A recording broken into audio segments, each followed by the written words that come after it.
So back in the early 2010s, like a lot of anime fans, I only really watched action-oriented series. I'm talking Bleach, Attack on Titan, Soul Eaters, Sword Art Online, so on and so forth. But eventually, like a lot of anime fans, I started dipping my toes into other genres, mainly the romance comedy harem genre. And during that time, one of the most popular anime in that genre was Nisikoi False Love. In fact, to this day, according to my anime list, it's the second most watched harem anime of all time, only being beaten out by High School DxD. You horn dogs. What am I saying? I'm one of those horn dogs. The second season of the anime came out and ended in 2015, almost 10 years ago. Man, I feel old. Surprisingly, we never got a season 3 despite how popular the anime was. To this day, people are still asking for a season 3. But again, it's almost been 10 years. I think it's time to let it go. The only news that we have gotten is that the manga is supposed to be getting an epilogue showing what happens 10 years after where the manga ends. But that news came out almost a year ago. Where's the epilogue? So with the anime not getting a season 3, a lot of anime onlys were left wondering what happens after the anime. Why do all these girls have keys? Why do they all vaguely remember the promise? Whose key actually opens the lock? Who does he end up with? So like a lot of anime onlys, I was also left with those burning questions. I did actually read a few chapters after the anime back in the day when I first finished it, but I stopped for a particular reason we'll get into later. So again, like a lot of anime fans, I was left with those burning questions, so I decided to go ahead and finish reading the manga. So now I can explain to you all what happens after the Nisekoi anime. But before we talk about what happens after the anime, what's this anime even about for those that haven't seen the anime or haven't seen it in a long time? Because again, it came out roughly 10 years ago. Quick side note before we get started, the Mandela effect is hitting your boy pretty hard right now. I could have sworn that this had an English dub. And no, I'm not confusing it with the abridged series. More like Chitoge Kira's skanky, am I right? I get it. You can sit your skanky ass down over there. It's one of the most popular harem anime of all time. Why doesn't it have a dub? Okay, mini rant over. What is this anime about? Well, when our main character Raku was 5 years old, he made a promise to a girl that once they were older and reunited, they would get married. He kept a locket and she kept a key. Raku is now in high school, and the thing is, he doesn't remember the girl's face or name, just the promise. He does hope to be reunited with this girl one day, as he still carries around this locket everywhere he goes. Well, one day on his way to school, a blonde-haired girl named Chitoge ends up running into him and then dashes off in a hurry. Turns out she's the new transfer student, and yeah, they don't like each other. She did use his face as a landing platform. Well, since they don't like each other, they never have to interact, right? The thing is, they both come from crime families and their families are at war with each other. To prevent their families from fighting each other, their parents want them to date each other even if it's fake. Their parents just don't want their families unaliving each other in the streets, and them dating would prevent that. So they agree to the facade and pretend to date. The problem is, well, besides the fact that they hate each other, is that Raku has a huge crush on a girl named Onodera. And it turns out she might be the girl that he made a promise to because she vaguely remembers the promise, and also she has a key, but she keeps this all a secret. We find out later that Chitoge also has a key and also vaguely remembers the promise. So Chitoge could be the girl that he made the promise to. From there, the story continues on as we're introduced to our colorful cast of characters. There's Ruri, Onodera's best friend, who constantly pushes Onodera to pursue her crush.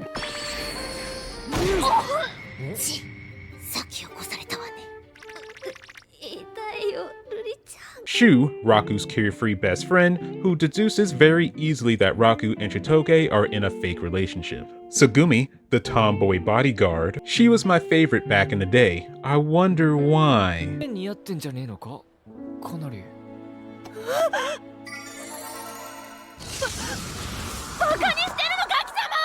There's also Tachibana, his fiancée. She also has a key and vaguely remembers the promise. Back in the day when I first watched the series, I remember her being my least favorite, but now after rewatching it, she might be my favorite. She's the most straightforward with her feelings. She'll straight up tell Raku that she loves him. She's slick, feisty, and bold. I love having her around. Again, I was Team Tsugumi, but now I think I might be Team Tachibana. And now I think Chitoge is my least favorite. Like, Raku will legit try to be nice to her, but then she'll be like, I hate you, go away.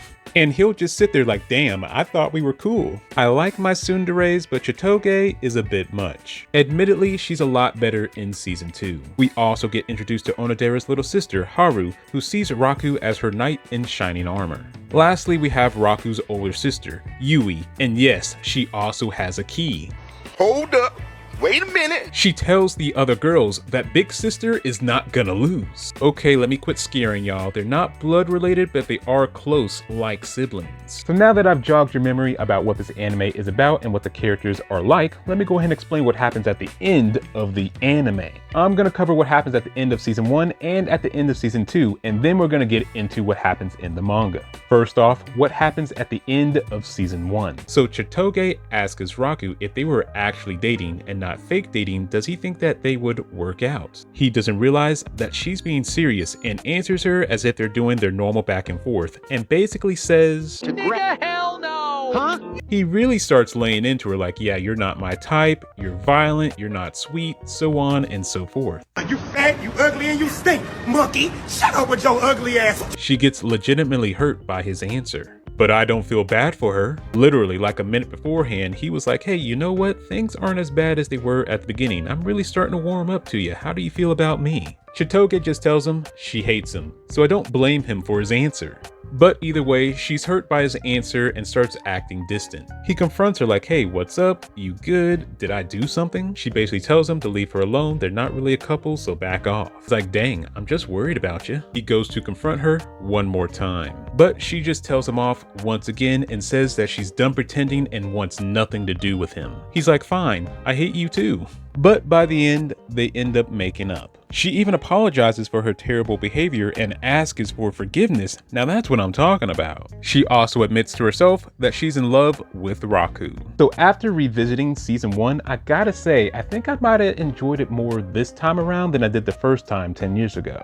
But all because I enjoyed season 1 more this time around doesn't mean I was any less frustrated. For example, Raku ends up growing a pair and actually asks Onodera if she was the girl he made a promise to 10 years ago. And she says yes. Oh, okay, wow, I wasn't expecting that. Let's keep this ball rolling.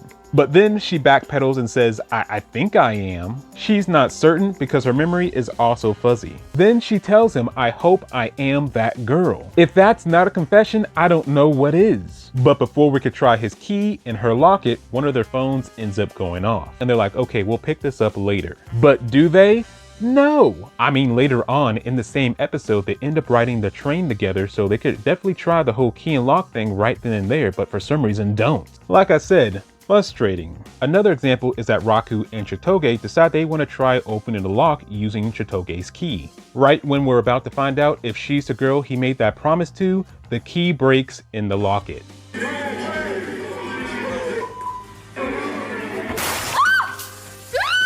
So even though I was frustrated, I gotta say, season 1's animation still holds up really well. Like, if I'd never heard of Nisikoi and you told me that the anime came out yesterday, I'd believe you. But that only goes for season 1. Season 2 is definitely a downgrade in the animation departments. Speaking of season 2, what happens at the end of season 2? Chitoge ponders whether or not she should confess her feelings to Raku. But ultimately, she wants to keep the status quo for now and decides not to tell him. The end.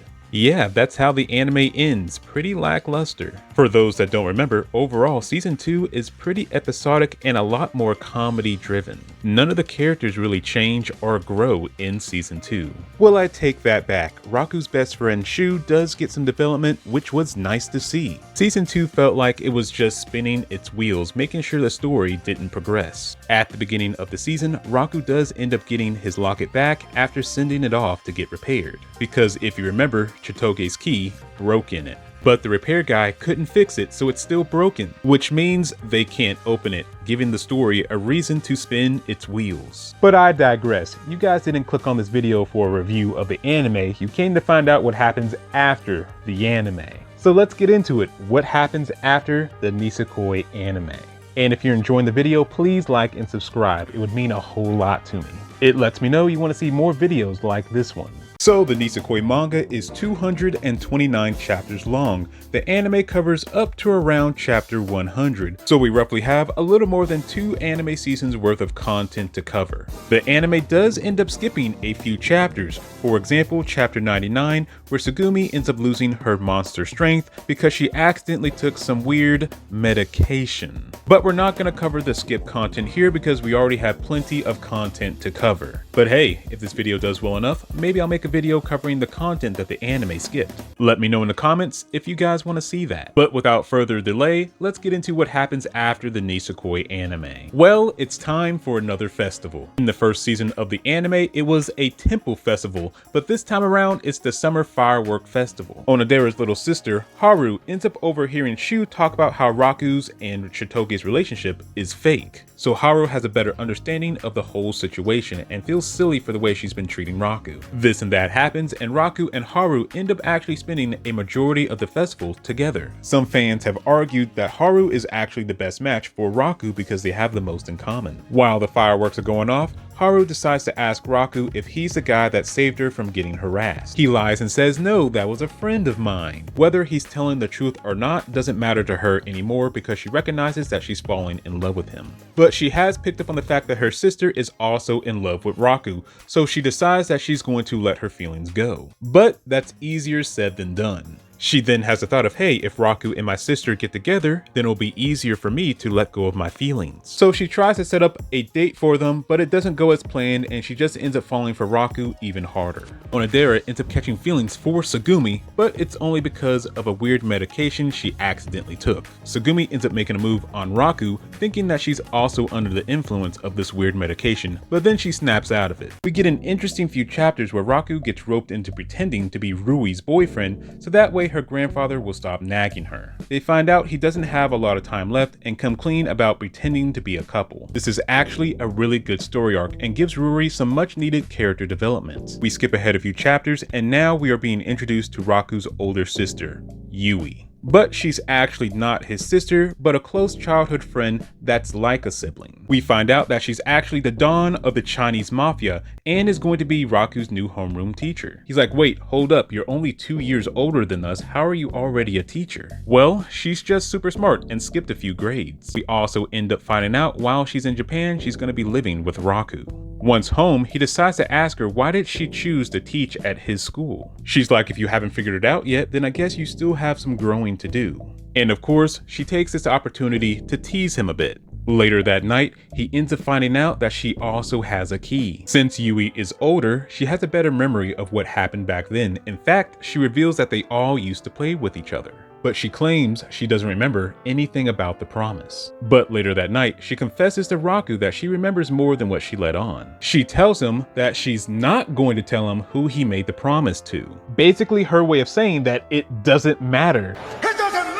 And that's always kind of been my gripe with this series, the emphasis on this promise he made when he was like 5 or 6 years old. It doesn't matter who he promised to marry when he was 5, because he was 5. If the girl he doesn't love ends up opening the locket, he has no obligation to be with that person. But I digress. Of course, some student-teacher shenanigans end up going down because they're basically siblings. Raku ends up getting roped into a top-secret mission with Tsugumi where he has to pretend to be her fiancé. And can we just appreciate this panel? She looks really good. She ends up in a swimsuit disguise, a Chinese dress disguise, and so on. I think I'm starting to remember why she was my favorite. We skip ahead to one of the most important chapters in the manga. Raku's older sister, Yui, ends up tagging along on one of Raku's and Chitoge's fake dates. While alone together, Yui ends up tricking Chitoge into revealing that Raku and her relationship is fake. Yui then ends up telling Chitoge that she's in love with Raku and makes it clear that it's not as a brother. She just wanted to throw down the gauntlet and then says that big sister is not gonna lose. Also, Onodera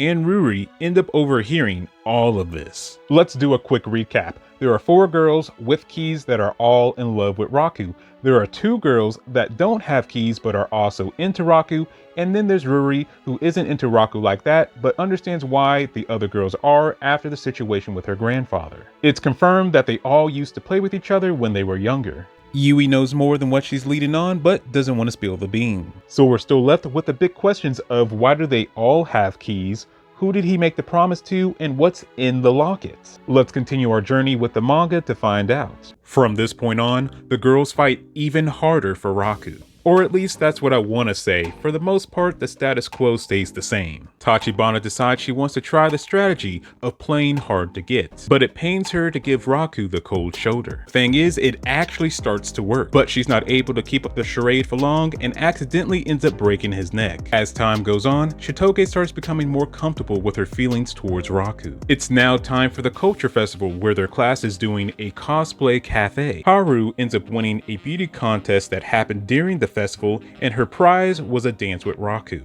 She planned on letting her feelings go once and for all, but Raku unknowingly accidentally pulls her right back in. Shitoge finally confesses her feelings and kisses him. Boy, that escalated quickly. I'm just kidding. That was a princess that was disguised as Chitoge, so that way she could experience what it's like to be a normal teenager for a day. Onodera and Raku end up working part-time at a hot spring. And you guys can probably already guess what kind of shenanigans end up going down. Get out the lotion. They accidentally end up getting in the hot spring at the same time. If I got a nickel for every time I've seen this scenario play out in an anime or manga, I'd have $14.35. Raku says that he'll get out, but Onodera says that she doesn't mind. Alright Onodera, is it finally time for you to make a move 144 chapters into the manga? Nope. She ends up passing out before any romantic progression could be made. Typical Nisekoi, I should have known better. Now it's time for the Athletic Festival. Another one. How many festivals are they gonna have? Nothing really special happens other than seeing Onodera make this face. After the festival, we get the long-awaited school trip. While on the trip, Raku and Chitoge end up reflecting on their fake relationship so far. Very similar to the one they had on the beach towards the end of season 1. Raku ends up saying once again that it really hasn't been that bad being with Chitoge. Instead of saying that she hates him like she did before, now she agrees with him and says that she's been having fun. Right when it seems like she's about to confess, like clockwork, her phone begins to ring. But surprisingly, this call was actually important. Her father said that they don't need to be in a fake relationship anymore. So the plot thickens. At this point in the manga, their fake relationship has been going on for roughly a year and a half. They're halfway through their high school life. Remember, in Japan, high school's only 3 years. Ever since Yui laid down the gauntlet back in chapter 126, there really hasn't been any big moments or romantic progression. And that's why I stopped reading the manga back in the day, the lack of big moments and progression. It's been 30 chapters since the Yui thing and nothing significant has happened. We're no closer to the truth about the locket than we were 30 chapters ago. But with this call from her father, maybe things can finally start moving forward. So the reason why they don't have to date anymore is because Shitoge is going to be moving back to America. Apparently her gangster family finished up their business in Japan earlier than expected. Of course, they're both acting tsundere about it. They're like, yeah, I always wanted this relationship to end, but it is going to be lonely without you. So she goes to ask her father if her and Tsugumi can stay in Japan and live together. He tells her that's out the question. The only reason why she's been safe is because the family has been there to protect her. After some soaking, she comes up with the idea of, hey, what if me and Tsugumi lived with Raku? That would solve the protection problem. She brings it up to Raku and he's like, yeah, I just need to ask my dad. She goes to ask her dad, but her bodyguard ends up locking her up to prevent her from going to ask her dad. Of course, Raku comes to the rescue. But to get to her, he needs to take down her bodyguard. Right before this turns into an action shonen manga, her dad shows up and says that the move is cancelled and that they're going to be staying in Japan at least until Chitoge graduates, so they can continue being in a fake relationship. But hey, maybe this situation might be the push they needed to start a real relationship. After things calm down, they get to talking, and right when it looks like Raku is about to confess, he friend zones her by saying that he realized that she's his best friend.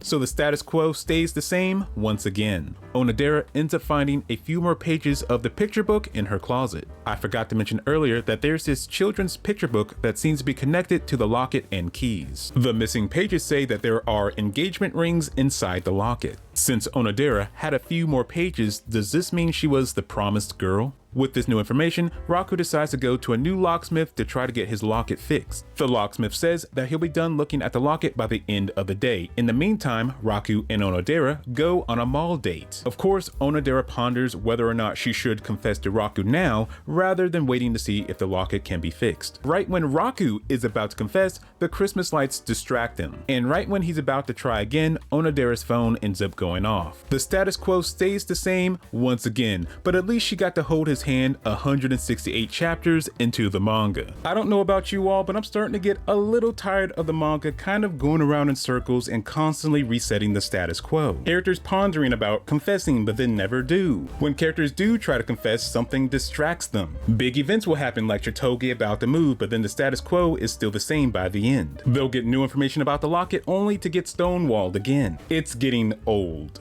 At this point, we're 168 chapters into the manga, meaning we have roughly one season's worth of anime content left to cover.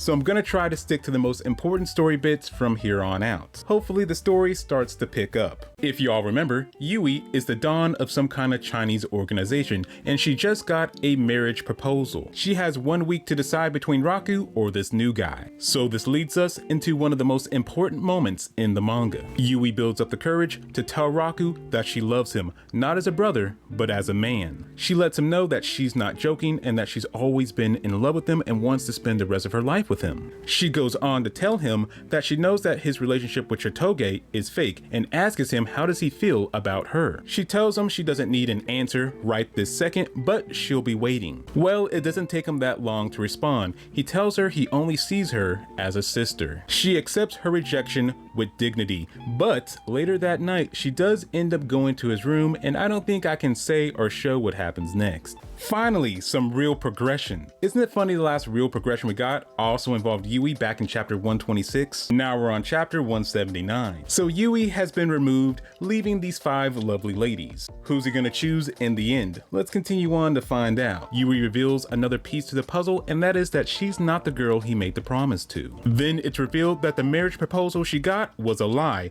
Her retainer just wanted to push her forward. Seeing how Yui built up the courage to confess her feelings, Raku realizes that he needs to face Tachibana and give her a proper answer. So while they're alone together, he tells her that he's been hiding something from her. She's like, bro, I already know. You're in a fake relationship with Chitoge and you like Onodera. I'm not that oblivious. But what I want to know is how you truly feel about me. Am I not good enough? I'll love you till the day I die. I'll never betray you. But before he can answer, she collapses to the ground. Her retainer picks her up and says that he'll never see her again. Seems like she's being forced to marry someone of her mother's choosing. The manga ends up turning into a battle shonen as Raku and friends go to save her and crash the wedding. He tells her he can't return her feelings, but she is someone that is precious to him and wants to save her. She's like, okay, come take me away. And then they have their epic One Piece endless lobby I want to live moment as they line up for the final battle. Tsugumi decides to unleash her full power. But then the Phantom Troop shows up. The next thing we know, it's an all-out battle. What even is this manga right now? With the power of friendship,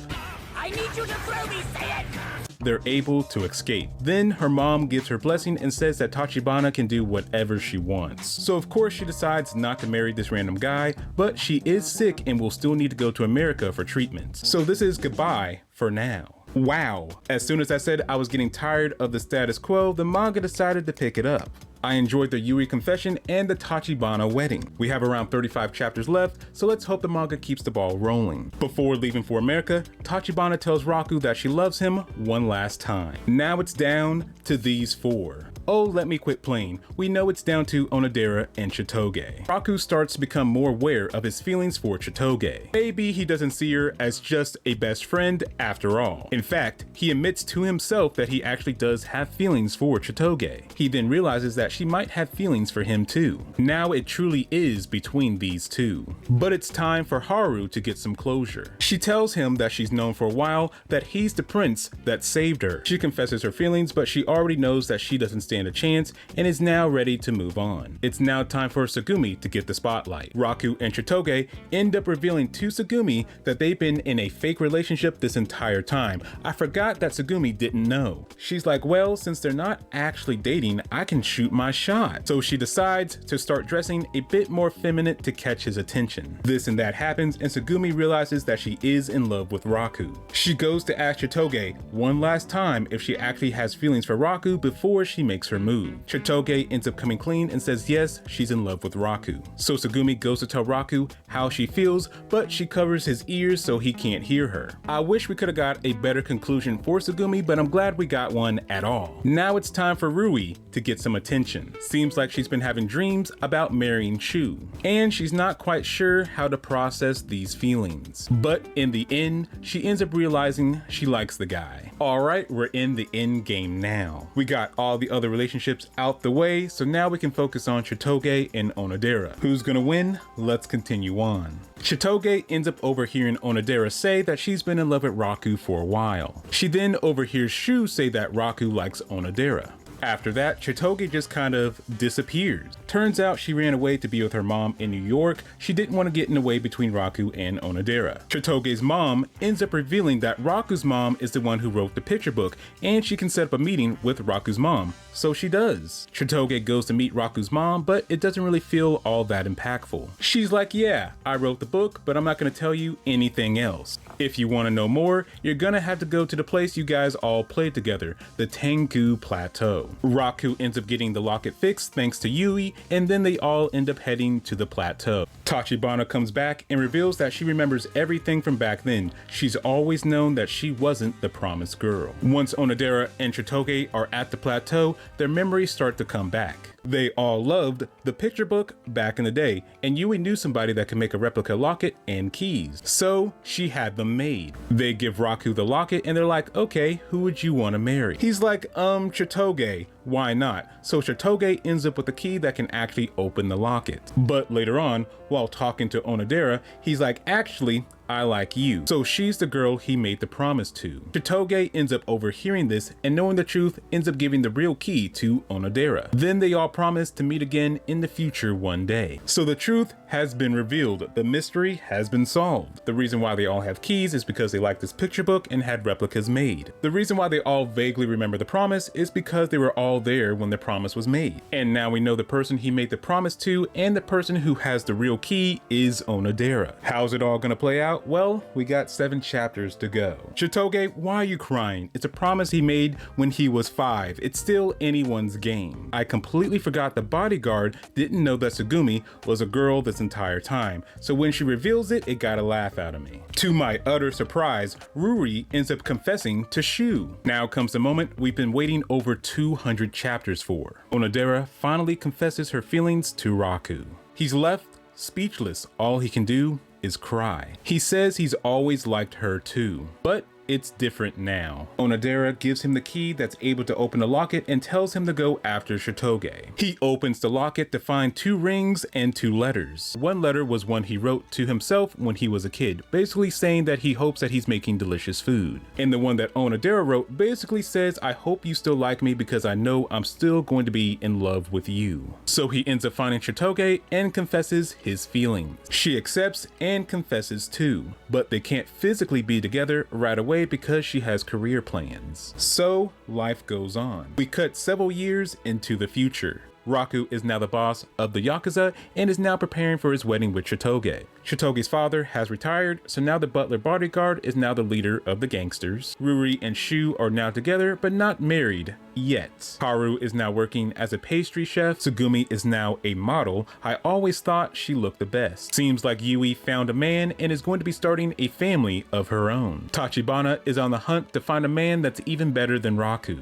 Onodera is now also a pastry chef and she's working on Raku and Chitoge's wedding cake. We cut to Chitoge and Raku meeting at the plateau. They then kiss for the first time, not that we really get to see it. Even zoomed in, it's covered by a blade of grass. I hate when authors do that at the end of their romance series. I hate when authors distort the kiss like this or don't show their characters kiss at all at the end of their romance manga. It just feels like a slap to the face, but that's a discussion for another day. So yeah, that's how the manga ends with Chitoge and Raku, and a lot of fans were not happy back in the day. They felt that Onodera was the better choice. She was the one he was always pining over, always dreaming about, the one he was always in love with. They felt like Chitoge didn't do enough to change to warrant Raku's love. They didn't care for how they handled the kiss, like myself. They didn't like Chitoge leaving right after the confession so they couldn't physically be together. They didn't like the cliche time skip ending, and the list goes on. It's just frustrating, dude. It's like, I mean, the sad thing is,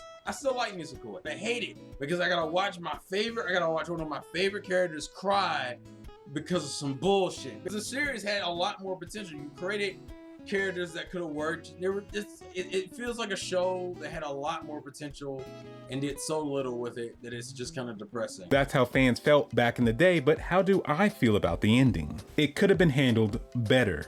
Like fans, I didn't like Chitoge leaving after the confession and the cliche time skip. It would have been better to get at least a few chapters of them in school as an official couple because they still had the rest of their senior year. And then after graduation, go their separate ways to pursue their dreams. Then do a time skip showing where they're all at in their lives, and then do one more time skip to show the wedding because in the main manga itself, we don't actually get to see the wedding. The manga ends with them kissing and not the actual wedding. It just shows them sending invitations for the wedding, but not the actual wedding. And of course, like I mentioned earlier, I have a problem with the ending kiss. Somebody made a fan comic fixing the ending by showing the wedding and a proper kiss. Komi, how hard would that have been to do? Remember when I said earlier that news dropped roughly a year ago that Nisikoi was going to be getting an epilogue, but the epilogue never dropped? Well, I was wrong. It did come out, but it's only like 6 pages. It shows Chitoge making sure to spend time with her kid because her mom didn't, and it shows Onodera being a successful bakery owner. Overall, how do I feel about Nisekoi False Love? The first season was good, besides Chitoge being too much of a tsundere. The second season felt like filler and a waste of time. Chapters 100 through 126 were really good, but chapters 127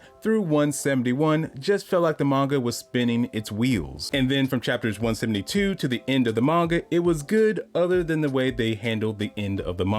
I'm extremely happy that all the girls got closure, so that definitely brings the manga up a few points in my book. But the way they handled the ending, the constant reset of the status quo, among other issues, definitely brings down the manga a few points. So overall, it was good, but I wouldn't recommend anyone go out their way to watch or read this series. So what anime that never got another season should I cover next? Please leave your comments down below. And if you liked this video, like the video. And if you like me, subscribe to me. And as always, this has been Broken, and I'll catch y'all next time.